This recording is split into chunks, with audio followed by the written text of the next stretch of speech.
جمعہ کے دن ہر قسم کی تنگی دور کرنے کا وظیفہ۔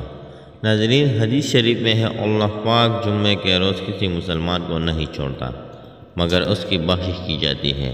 جمعہ کا دن تمام دنوں کا سردار ہے اور سب سے افضل ہے۔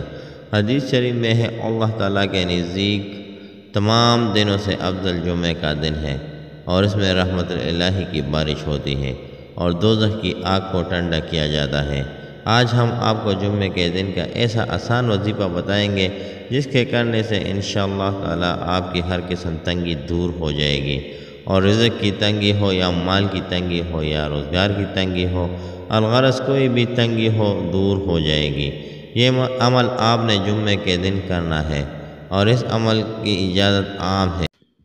جمعہ کے دن کسی بھی وقت فجر کی نماز سے لے کر مغرب کی اذان سے پہلے تک کسی بھی وقت اللہ آپ نے 100 مرتبہ پڑھنا ہے۔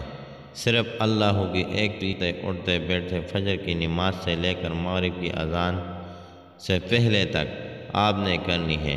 یہ عمل آپ نے ہر جمعہ حصول مقصد کرنا ہے، اور اگر آپ اس عمل کو اپنی زندگی کا معمول بنا لیں تو زندگی کی ہر قسم کی تنگی سے بچ جائیں گے۔ سبحان اللہ۔